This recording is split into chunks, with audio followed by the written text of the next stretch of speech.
Ministri i Mbrojtjes Piro Vengo kërkoi gatishmëri të plotë të gjitha institucioneve, koordinim të vazhdueshëm me strukturave qendrore dhe vendore dhe monitorim të pandërprerë të situatës për të garantuar sigurinë e qytetarëve dhe minimizimin e dëmeve si pasojë e motit të keq që ka përfshirë territorin. Gjatë 24 orëve të fundit, pjesa më e madhe e Shqipërisë është përfshirë nga rreshje intensive shiu, të cilat në disa qarqe kanë shkaktuar problematika.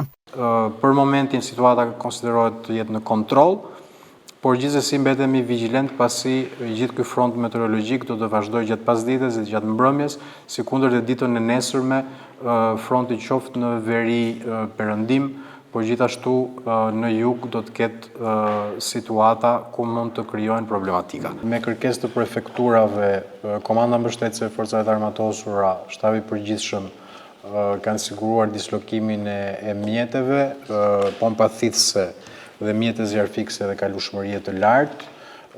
Në qoftë se do kemi situatë ku do kërkohet dislokimi i tillë, do ta bëjmë menjëherë edhe në zonën e Lezhës, nisur edhe nga gatishmëria e repartit të Vaudesit. Nga ana tjetër, më duhet të theksoj se rreshjet intensive do të vijojnë në orët në vijim, ndaj mekanizmi kombëtar i emergjencave civile ka kërkuar gatishmëri maksimale nga të gjitha bashkitë e vendit, nga të gjitha qarqet e vendit, sikundër dhe një koordinim dhe bashkëpunim të ngushtë mes institucioneve dhe kompanive shtetërore të energjisë, OSHE-s ose OST-s për sigurimin e energjisë elektrike. Sa i përket kaskadës së Drinit, ministri tha se situata po mirë menaxhohet nga korporata elektroenergjetike. Jemi në një situatë ku po mirë menaxhohet kaskada nga korporata elektroenergjetike shqiptare që në orët e mbrëmjes së djeshme kanë filluar shkarkime të kontrolluara në mënyrë që të parandalohen shkarkime të detyruara. Jemi në kushte ku situata është në kontroll për momentin.